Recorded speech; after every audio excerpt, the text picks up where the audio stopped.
فزت برب کعبہ، صدائے مولا علی ہے، میں کامیاب ہوا۔ تمام تعریف اس معبود کے لیے جو عالمین کا رب ہے، اور درود و سلام محمد و آل محمد علیہ السلام پر۔ ناظرین اکرام، سلام علیکم۔ آپ کا میزبان حسن آصف چینل ون کے ساتھ ایک بار پھر آپ کے سامنے حاضر ہوں، اور جس طریقے سے آج ہم آپ کے سامنے حاضر ہیں، 19 کی شب ہے، شب ضربت، یعنی سن 40 ہجری میں مولا کائنات حضرت علی ابن ابی طالب علیہ السلام کے سر پر ضربت لگانے والا سو کالڈ مسلمان ہی ہم کہہ سکتے ہیں، ابن ملجم، جس نے ایک شدید ضربت لگائی، اور اس ضربت سے مولا کائنات علیہ السلام کس طریقے سے دوچار ہوئے آپ سب کو معلوم ہے۔ ہم اسی مناسبت سے آپ کے سامنے لے کر حاضر ہوئے ہیں اپنا یہ پروگرام۔ تو آئیے استقبال کرتے ہیں ہمارے ساتھ اسٹوڈیو میں موجود پروفیسر حسین کمال الدین اکبر صاحب قبلہ کا۔ سر سلام علیکم۔ علیکم السلام ورحمۃ اللہ۔ سر، اس وقت جو ایام چل رہے ہیں، ایام کی مناسبت سے یہ ہمارا پروگرام ہے، یہ ہمارے 2 ایپیسوڈ رہیں گے حضرت علی علیہ السلام کے سلسلے سے۔ ایک رہے گا شب ضربت کے سلسلے سے، دوسرا شہادت کے سلسلے سے۔ جس طریقے سے دیکھا جائے کہ حضرت علی ابن ابی طالب علیہ السلام، یعنی جس رات ان کے ضربت لگی، اس کے پہلی دوسری والی جو رات تھی، اس کے ہم چاہیں گے کچھ واقعات بیان کر دیں، اور حضرت علی علیہ السلام سے ہی متعلق کوئی ایسا واقعہ ہو جو ہمارے ناظرین کو بتایا۔ جہاں یہ بہت ہی اہم تاریخ ہے اور اہم شب ہے ہمارے اعتبار سے، اور بلکہ تمام مسلمانوں کے اعتبار سے اور تمام انسانیت کے اعتبار سے، کیونکہ امیر المومنین اصلاً انسانیت کے رہبر ہیں۔ تو عرض یہ کرنا ہے کہ حضرت کو بھی اس بات کی اطلاع تھی، یعنی ان کے علم میں تھا، اور وہ اس لیے کہ ہمیں ایک واقعہ تو یہ ملتا ہے کہ 13ویں رمضان تھی، تو انہوں نے خطبے کے دوران یہ سوال پوچھا کہ آج کون سی تاریخ ہے۔ اب دیکھیے، بہت سی چیزیں ہمارے ناظرین خاص طور سے سمجھیں، جناب ہم تو رمضان کی ایک ایک تاریخ جانتے ہو، پہچانتے ہیں، روزہ رکھتے ہیں نا، تو پھر امیر المومنین کو پہچاننے کی پوچھنے کا مقصد ہی یہ تھا کہ لوگ متوجہ ہوں۔ تو 13 رمضان امام نے فرمایا، کہا کتنے دن باقی ہیں؟ کبھی 17 دن اس میں باقی ہے۔ ارشاد فرمایا کہ یہی وہ مہینہ ہے، وہ تاریخ قریب ہے کہ جب یہ جو میری ریش ہے خون سے خضاب ہو جائے گی۔ یعنی یہ سب کے سامنے کہا ہے، تو یہ نہیں کوئی اتفاقیہ حادثہ ہوا اور آپ کو یہ آیت۔ ایسے ہی یہ اطلاع رسول اللہ صلی اللہ علیہ وآلہ وسلم نے اپنی حیات طیبہ میں دی، جن کے پاس تمام غیب اللہ تعالیٰ نے ان کو عطا کر رکھا تھا۔ اور فرمایا، یا علی، تم کو اندازہ ہے کہ اولین میں سے جو پرانا زمانہ گزر گیا، اس میں شقی ترین، جو موسٹ کروئل آدمی تھا، کون تھا؟ اور آخرین میں کون ہے؟ تو امیر المومنین نے ارشاد فرمایا کہ اللہ کا، یہ کبھی بھی حضرت علی جواب میں یہ نہیں کہتے میں نہیں جانتا، یعنی یہ نہیں فرمایا آپ نے، یہ ارشاد فرمایا کہ اللہ کا رسول بہتر جانتا ہے۔ جزاک اللہ۔ یعنی یہ بات ہے، تو اللہ کے رسول نے ارشاد فرمایا کہ اولین میں جو بدترین شخص ہوگا وہ انسان ہے جو جناب ناقے کی، جناب صالح کا ناقہ جو ہے، اونٹنی جو ہے، اس کو پے کرے گا، یعنی اس کے پوچھے کاٹ ڈالے گا اور ختم کر دے گا، کیونکہ وہ اونٹنی کسی کو نقصان نہیں پہنچاتی تھی، اتنا دودھ دیتی تھی کہ پورا قبیلہ سیراب ہوتا تھا، مگر اس کے باوجود جو کمرشیل لوگ تھے، جو یعنی دودھ کا دھندا کرنے والے تھے، انہوں نے اسے قتل کیا، تو وہاں تو صرف مادی نقصان ہوا۔ پھر ارشاد فرمایا کہ آخر زمانہ جو ہوگا، جو بدترین دور آ رہا ہے، اور جس کے اندر وہ جو سب سے زیادہ شقی ظالم شخص ہوگا، وہ جو تمہارے سر پر ضربت لگائے گا۔ اچھا، یہاں بھی ایک اس میں سے سملے ہے، اور ایک طریقے سے دیکھیے تو وہ مواصلت آپ کو دکھائی پڑے گی کہ جس طرح سے وہ اونٹنی پورے سب کی غذا کا انتظام کرتی تھی، امیر المومنین تو ہمہ جہت، علم، رزق، سخاوت، جتنی صفات، سماج، سوسائٹی، آپ کو سے تمام انسانیت کو، تمام کائنات کو سوائے فائدے کے کوئی نقصان نہیں تھا۔ تو جس آدمی نے بھی آپ کے سر پر ضربت لگائی، ویسے ہی تھا کہ اس کا بھی کوئی نقصان نہیں تھا، کیونکہ امام نے خود اس سے یہ پوچھا ہے کہ کیا میں تیرا اچھا امام نہیں تھا؟ مجھ سے کیا تیری شکایت تھی؟ تو مگر اس رات کا آپ کو اندازہ تھا. تو وہ یہ واقعات ہمیں بہت ملتے ہیں اور آپ سنتے رہتے ہیں کہ اس رات آپ اپنی بیٹی جناب ام کلثوم سلام اللہ علیہا کے مہمان تھے اور افطار کیا آپ نے, اور پتہ نہیں کیا ہوا, ورنہ امیر المومنین کے سامنے جو بات آپ نے کہی ہے کہ شاید دل سے دل کو راہ ہوتی ہے, شہزادی نے آپ کے سامنے جو افطار کا سامان رکھا اس میں جو کی روٹی کے ساتھ وہ نمک بھی تھا اور دودھ بھی تھا. تو حضرت نے فرمایا کہ کیا تم نے دیکھا ہے کہ میں نے 2 چیزوں سے افطار کیا ہو ایک وقت میں؟ تو اب آپ بتائیں, اس کا مطلب یہ کہ یہ تو اگر کوئی اس سے پہلے انہوں نے یہ بات کی ہوتی تو اس سے پہلے ہی حضرت نے کہہ دیا ہوتا. یعنی یہ رات کچھ ایسی ہے کہ جو وہی دل سے دل کو راہ ہوتی ہے. اب ان کی بیٹی سے زیادہ کس کی کیفیت ہوگی؟ تو جناب ام کلثوم نے نمک کو ہٹا لیا. تو آپ نے فرمایا کہ نہیں, اچھا نمک رکھ دو, یہ مجھے زیادہ محبوب ہے, اور دودھ ہٹا لو. چنانچہ ہمیں یہ بھی ملتا ہے کہ جب جراح نے آپ کو تجویز کیا کہ کوئی شے اگر فائدہ کر سکتی ہے اب ضربت لگنے کے بعد تو دودھ ہے, شربت شیر دیا جائے, تو آپ نے جناب ام کلثوم سے ہی مانگا, کیونکہ یہ خیال تھا کہ ان کے دل پر اثر ہوا ہوگا اس کا, تو اس لیے وہ شربت بھی آپ نے مانگا. تو ایک وہ رات ہے جس کی رات میں امیر المومنین کو اس بات کا احساس ہے. بار بار آپ نکلتے تھے اور دیکھتے تھے آسمان کو, کبھی کہتے تھے کہ یہ وہی رات ہے, یہ وہی شب ہے. تو اس سے ہمیں اندازہ ہے کہ حضرت کو بالکل اچھی طرح سے یہ اندازہ ہو چکا تھا کہ یہ رات آ چکی ہے جس میں جانا ہے. اور اسی رات یہ ملتا ہے, اس میں جو نہج البلاغہ میں یہ بات آئی بھی ہے کہ آپ نے خواب دیکھا, اور خواب میں یہ دیکھا کہ رسول اللہ صلی اللہ علیہ وآلہ وسلم تشریف فرما ہے. حضرت نے شکایت کی, کہا کہ جو لوگ جن کے ساتھ میں ہوں, کہا یا علی تم کیسا پاتے ہو؟ کہا جن لوگوں کے سامنے ہوں اس قابل نہیں, مجھے اس سے آپ دعا کیجئے کہ میں اس سے اچھی بزم میں پہنچ جاؤں, اچھے اصحاب میں ہو جائے. تو اور ارشاد فرمایا کہ ایسے ہی ہوگا.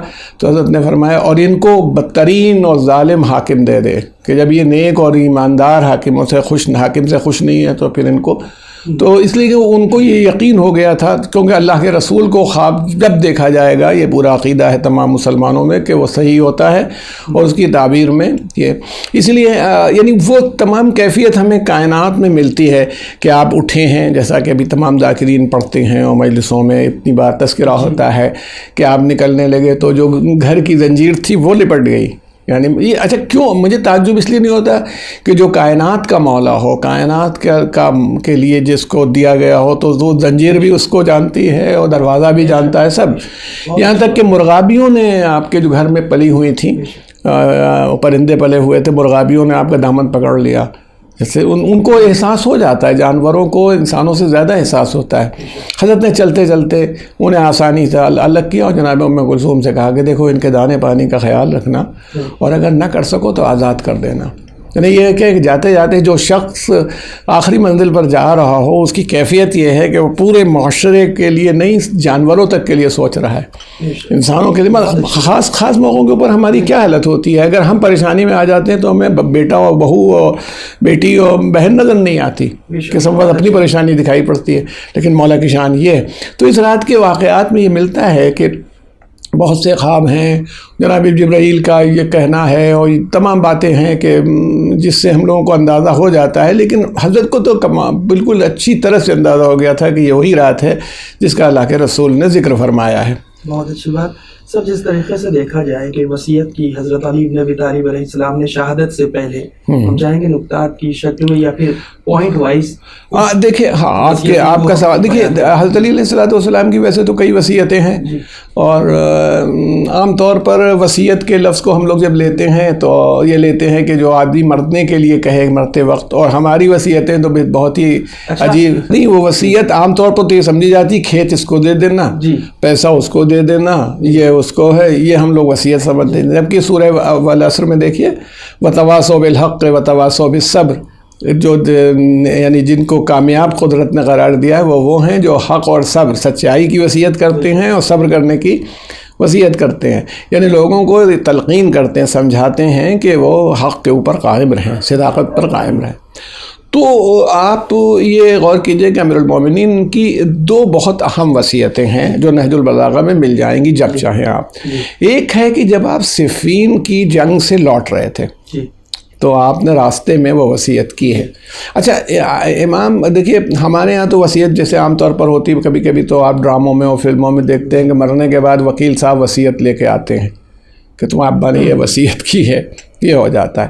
لیکن یہ کہ یہاں پر وصیت کا تصور یہ کہ امیر المومنین نے اپنے بیٹے امام، دو روایات ملی ہیں کیونکہ اس میں آپ نے فرزند کہہ کے مخاطب کیا ہے کہ ایک امام حسن علیہ السلام کو اور یا یہ جناب محمد حنفیہ کو وصیت کی ہے۔ یہ ہے کہ کسی ایک کے لیے کی، اور پھر اس کے اندر درمیان میں آیا ہے کہ یہ سب کے لیے ہے، جو میرے کنبے کے لوگ ہیں اور جو میرے چاہنے والے ہیں اور جو میری راستے پر چلنے والے، سب کے لیے وصیت۔ تو وہ ایک وصیت ہے اور بہت طولانی ہے۔ ضربت لگنے کے بعد کی دوسری وصیت ہے جو وہ 2-3 دن جب آپ شہادت سے پہلے علیل رہے ہیں، بیمار رہے ہیں، وہ وصیت ہے۔ تو جس وصیت کا آپ نے ذکر کیا صفین کے راستے میں، بہت سی سملیرٹیز ہیں دونوں وصیتوں میں، مگر اس میں خاص طور سے جس طرف اللہ کے اس ولی نے اشارہ کیا اپنے بیٹے کو اور ہم سب کو اشارہ کیا، فرمایا کہ اللہ کا تقوی اختیار کرنا۔ بات کو یہیں سے شروع کیا ہے کہ یعنی تم گاڈ فیئرنگ رہو، تمہیں اپنے اوپر کنٹرول ہونا چاہیے، اپنے سیلف کے اوپر، اور ارشاد فرمایا دیکھو دنیا کی طرف مائل نہیں ہونا، کیونکہ کوئی چیز بھی اگر دنیا کی تم سے چھوٹ بھی گئی تو کوئی نقصان نہیں ہوگا۔ پھر ایک عجیب سائیکولوجیکل بات کہی حضرت نے جو حیرت ہوتی ہے، کہا بیٹے، میرے بیٹے، ان کھنڈروں میں چل کے دیکھنا یہ جو ہیں اور نظر ڈالنا، جو لوگ اس میں رہا کرتے تھے اب اس میں نہیں ہیں، وہ کہاں چلے گئے، اور پھر سوچنا کہ تم بھی جانے والے ہو، تم بھی چلے جاؤ گے، تو جہاں تمہیں جانا ہے وہاں کا انتظام کرنا، اس لیے کہ یہاں جیسے وہ چلے گئے تھوڑی مدت کے بعد، تم بھی تھوڑی مدت کے بعد چلے جاؤ گے۔ یعنی اللہ کا تقوی اختیار کرو، دنیا کی بے ثباتی کہ یہ دنیا جو ہے مٹ جانے والی ہے، کسی کا ساتھ دینے والی نہیں ہے، اس کی طرف حضرت متوجہ فرمائے، اور یہ اپنے عزیزوں کا، کنبے والوں کا، قوم والوں کا خیال رکھنا، یہ لحاظ رکھنا۔ اچھا وصیت سے ہٹ کے بھی آپ نے ارشاد فرمایا، آج کے دور میں بالکل نہیں ہے، بالکل نہیں۔ حضرت نے فرمایا دیکھو تمہارے رشتہ دار تمہاری تلواریں ہیں، تمہاری شمشیر۔ تلوار سے کیا ہوتا ہے؟ تلوار سے دفاع ہوتا ہے، ڈیفنس ہوتا ہے۔ جو تلوار کیا ہے؟ سمبل ہے، سمبل۔ تمہارے رشتہ دار تمہاری تلواریں، خیال رہے کہ یہ تلواریں تمہارے خلاف نہ اٹھیں، تمہاری تلواریں تمہاری خلاف اٹھنے لگیں۔ مثلا میں ہوں، میرے بھائی کہہ رہا ہے اتنی باتیں بکواس کرتے رہتے ہیں بیٹھ کے، ہم تو جانتے ہیں کہ کس طرح کے ہیں۔ بہت بڑی بات ہے اگر وہ ہمارا قریبی عزیز کہے کہ صاحب ہم ان کے کردار جانتے ہیں، ہم ان کے بارے میں جانتے ہیں، تو ساری عمارت جو آپ نے دنیا میں بنا رکھی ہے سچ ہو یا جھوٹ ٹوٹ گئی۔ تو حضرت نے فرمایا رشتہ داروں کا خیال رکھنا، ان کا لحاظ رکھنا۔ اچھا ابھی خیال رکھنے میں بھی یاد رکھے، یہ نہیں کہ وہ بہت نیک ہیں تو ہم بہت نیک ہیں۔ خیال رکھنے کے معنی ہے کہ ان کی غلطیوں کو بھی معاف کر دینا، چھوڑ دینا، ان کی غلطیوں کو درگزر کرنا۔ تو ہمیں اس کے اندر جو خاص چیز دکھائی پڑی کہ تقوی الہی یعنی گاڈ فیئرنگ ہونا، اپنے سیلف کو دیکھنا، دنیا کو یہ سمجھ لینا کہ ہمیشہ باقی رہنے والی نہیں ہے، دنیا کے نقصان کے اوپر کڑھنا نہیں، جو چیز نہیں آئی اس کے بارے میں کوئی فکر نہیں کرنا۔ یعنی وہ تو میں سمجھتا ہوں کہ شاید 15-20 صفحے میں ہے وصیت جو جس کا آپ نے تذکرہ کیا، اس پر تو ہم لوگ اگر بات کریں تو پورا عشرہ ہو جائے گا، لیکن دیکھ سکتے ہیں۔ لیکن بنیادی طور پر حضرت نے جس کی طرف متوجہ کیا کہ یہ جو میٹیریلسٹک ورڈ ہے یہ فنا ہو جانے والا ہے، یتیموں کے اوپر، ہاں جی یتیموں کے اوپر۔ وہ دوسری وصیت میں، جو دوسری وصیت میں بھی ارشاد فرمایا تو کہا دیکھو اس میں بھی شروع یہیں سے کیا، اس میں امام حسن اور امام حسین کو ایڈریس کیا ضربت لگنے کے بعد، اور سب کے لیے باقی لوگ جو ہیں ان یعنی پرائمریلی وہ ہیں، بعد میں سب لوگ ہم سب لاتے ہیں۔ اس میں ارشاد فرمایا اللہ کا تقوی اختیار کرنا۔ اب تقوی ہمارے ناظرین جانتے ہیں، تقوی اختیار کرنے کا معنی خالی نہیں ہے کہ آستینیں چڑھی رہیں، پیجامہ چڑھا رہے، یہ تقوی نہیں ہے۔ تقوی کا معنی یہ ہے کہ اللہ کا خوف رہے، جس چیز سے اس نے منع کیا اس سے رکیں، جس چیز کی اس نے حکم دیا اس کو پورا کریں، اور یہ خوف خدا دل کے اندر رہنا چاہیے کہ ہمیں کہیں جواب دہی ہے، یہ ہے اللہ کا تقوی۔ اسی میں ارشاد فرمایا دیکھو حج فراموش نہ ہو جائے، حج کا خیال رکھنا۔ اچھا ایک آدمی دنیا سے رخصت ہو رہا ہے، چلتے وقت بیٹا یہ دیکھو یہ پیسہ اس کا ہے، اور یہ دیکھو یہ اونٹ کس کے پاس جائے گا، ہماری فکر اس طرح گھومتی ہے، انہوں نے اس کا کوئی ذکر کہ دنیا کے بڑے سے بڑے نقصان سے پریشان نہیں ہونا، دنیا کا کوئی بڑے سے بڑا نقصان ہو جائے اس کی فکر نہیں کرنا، دین کا نقصان اگر ہو رہا ہو تو اس پر دھیان دینا۔ اور اس میں جو بات آپ نے ابھی بھی فرمائی، یہ کہا ہے دیکھو یتیموں کا خیال رکھنا، وہ تتر بتر نہ ہو جائے. یعنی اس کا مطلب ہے امیر المومنین خود یتیموں کا اتنا خیال رکھتے تھے اور لحاظ کرتے تھے. اب آپ کو لحاظ ہے کہ میں نہیں رہوں گا تو کہیں تتر بتر نہ ہو جائیں, بکھر نہ جائیں کہ میں جا رہا ہوں. جیسے مرغابیوں کے لیے جناب ام کلثوم سے کہا کہ لحاظ کرنا, ویسے کا یتیموں کا خیال رکھنا, تتر بتر نہ ہو جائیں, وصیت میں ارشاد فرمائے. ایسی یعنی وہ ایک ایسی ذات, میں کہتا ہوں مجھے حیرت ہو جاتی ہے کہ ایک انسان ضربت لگ چکی ہے. ذرا نے یہ کہا تھا کہ اب آپ وصیتیں کریں, کیا مطلب ہے؟ کہہ رہا تھا آپ نہیں بچیں گے. موت سامنے آ جاتی ہے تو دماغ قابو میں نہیں رہتا انسان کے. اور امیر المومنین اس طرح کی گفتگو کر رہے تھے, وہاں تک تو کوئی سوچ بھی نہیں سکتا, پہنچنا تو بہت دور ہے. وہ یہ کہتا ہے کہ جب اسٹار تک منزل بناؤ گے تو پول تک پہنچ جاؤ گے. ہم لوگوں کی پوزیشن وہی, ہمارے لیے تو وہ اسٹار سے بھی اوپر امیر المومنین کی ذات ہے کہ ہم دیکھ رہے ہیں کہ یہ دنیا کس طرح کی, اسی دنیا کے لیے ہم لوگ پریشان رہتے ہیں اور جان دیے پڑے رہتے ہیں. نہ انہوں نے امام حسن سے کہا ترکیب لگا لینا خلیفہ کیسے بن جاؤ گے, ترکیب لگا لینا کس کو ان کو داؤں کیسے دیا جائے گا, کوئی ذکر نہیں کرے. دنیا کا بڑے سے بڑا نقصان اگر آئے تو کوڑنا نہیں. سر جس طریقے سے دیکھا جائے, ایک طرف حضرت علی علیہ السلام کا جو سب سے مضبوط پہلو کہ اپنے دشمن سے جس نے ضربت لگائی اس سے بھی عدل و انصاف سے پیش آنا کہیں نہ کہیں انسانیت کی معراج ہے. حضرت علی علیہ السلام نے ابن ملجم سے ریلیٹڈ جو بات تھی, یعنی جس نے ضربت لگائی, اس سے بھی انصاف کیا. اس کے سلسلے سے بھی تھوڑی روشنی ڈالیں. یہ بات میں تھوڑا سا آپ سے اس پہ اختلاف کروں گا جی, اور وہ اختلاف میرا یہ ہے کہ بہت زیادہ بیان ہوتا ہے اس کے سلسلے سے. عدل جو ہے وہ جسٹس ہے. جی, تو جسٹس مت کے معنی تو یہ ہوتے ہیں کہ جتنا اس کا لیے ضروری ہو اتنا کر دو, جسٹس ہو گیا. مثال کے طور پر اب میں آیا آپ کے پاس, آپ کی گھڑی آپ کی ہے, آپ سے میں لینا چاہتا ہوں, آپ نہیں دے رہے ہیں, یہ خلاف عدل نہیں ہے. جی, اللہ تعالیٰ نے بھی عادل ہے, عدل کرنے والا ہے. لیکن امام زین العابدین علیہ السلام نے فرمایا کہ تیرا فضل جو ہے تیرے عدل کے آگے آگے چلتا ہے, تیری مرسی, تیری رحمت, تیری عطا, تیری جسٹس کے آگے چلتی ہے. تو امیر المومنین کی ذات میں عدل کے اوپر امیر المومنین کا فضل اور رحمت چھائی ہوئی ہے. سب سے بڑی کوالٹی آپ کی یہ ہے. عدل کرنا تو شاید آسان ہو, جسٹس کر دینا بہت آسان ہو. اب دیکھیں امیر المومنین نے ارشاد فرمایا, جو اسی وصیت کو, جو دوسری وصیت ہے ضربت لگنے کے بعد, ارشاد فرمایا اب بنی عبد المطلب سے کہا ہے, اے بنی عبد المطلب, یعنی عبد المطلب کی اولاد ہو. یہ خیال اپنے بیٹوں سے تو معصوم امام تھے, ان سے خطرہ نہیں تھا. ان سے خطرہ تھا کہ خاندانی وہ جذبہ پیدا ہو جاتا ہے نا کہ ہمارے بزرگ کو مارا ہے تو ہم اس کو اور اس کے قبیلے کو تباہ و برباد کر دیں. آپ نے فرمایا دیکھو اگر میں مر گیا, تم سے رخصت ہو گیا, چلا گیا, تو تم ایک وار کرنا. اگر قصاص لینا چاہو, اس سے بدلہ لینا چاہو, اس نے ایک وار کیا ہے, یعنی ایک ضربت کا بدلہ ایک ضربت ایک سے لینا.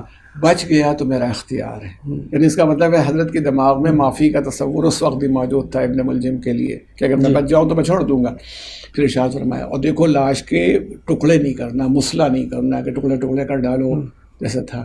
تو لاش کو مسئلہ نہیں کرنا, کیونکہ اللہ کے رسول نے فرمایا کہ اگر کٹکھنا پاگل کتا بھی ہو اور مارنا پڑ جائے تو بھی اس کی لاش کے ٹکڑے نہیں کرو. یہ آخری اس کی جو دوسری وصیت ہے اس کے لاسٹ پیراگراف میں یہی بات آئی.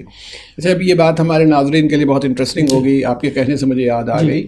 میں بتا دوں 1951 میں نیو یارک میں ایک کانفرنس ہوئی تھی, اور ہم اس کے آرٹیکلس جو ہیں, جو 1951 کی کانفرنس ہے نیو یارک کی, وہ لا ان دا مڈل ایسٹ پر بہت سے آرٹیکلس ہیں. تو وہ ہماری یونیورسٹی میں ہے بھی ہمارے پاس, ہم نے جب LLM کر رہے تھے تب پڑھی تھی.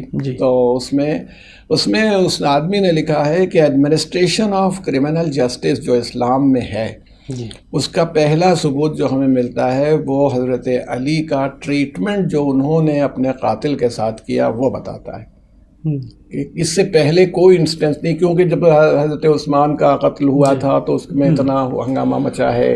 ایسی بہت سی جگہوں پر کوئی کنٹروورشیل بات نہیں, وہ کیا کرے, مر جانے والا چلا گیا, باقی میں انتقام لینے والے. تو کہا پہلا جو ہے ایڈمنسٹریشن آف کرمنل جسٹس میں ملتا ہے کہ بھئی جتنی اس کی غلطی تھی اتنی اس کو سزا دی جائے. اچھا یہ آپ حضرات سنتے رہتے ہیں, سب کو معلوم ہے, ہم لوگ اپنے رشتہ داروں سے وہ سلوک نہیں کر پاتے جو حضرت علی نے اپنے قاتل سے کر دیا.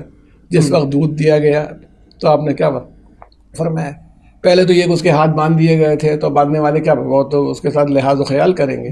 پھر چاہتا ہوں میں کہ اتنے ڈھیلے کر دو, بہت سختی سے تم لوگوں نے ہاتھ باندھ دیے. یعنی قاتل ہے مگر اس کے ہاتھ ڈھیلے کرو. بہت اچھی بات کی. دوسری بات یہ دودھ کے والے موقع میں ملتا ہے کہ آپ نے کہا کیا ایسے ہی دودھ میرے قاتل کو پلایا گیا ابن ملجم کو؟ کہ نہیں، پہلے اس کو دو. یہ پریشان ہے. امام حسن کی کسٹڈی میں تھا تو حضرت نے فرمایا دیکھو جیسے بستر پر لیٹتے ہو ویسے ہی بستر پر لٹانا، جیسا کھانا کھاتے ہو ویسے ہی کھانا اسے بھی کھلانا. یہ سب ہے. یہ کیوں ہے؟ ہیومن رائٹس کو وہ ہیومن ہے، اس کے ہیومن رائٹس ہیں. جب اس کا ایگزیکیوشن ہوگا تو ایگزیکیوشن کیا جائے گا، مگر یہ نہیں ہو سکتا کہ آپ یہ تصور پیدا کر دیں کہ وہ آدمی ہی نہیں ہے. یعنی یہ کانسیپٹ جو امیر المومنین نے دیا، یہ جیسے اللہ تعالیٰ ہم لوگوں کے معاملے میں عدل نہیں کرتا. دیکھیے ایک غلطی کرو گے قرآن کیا کہتا ہے؟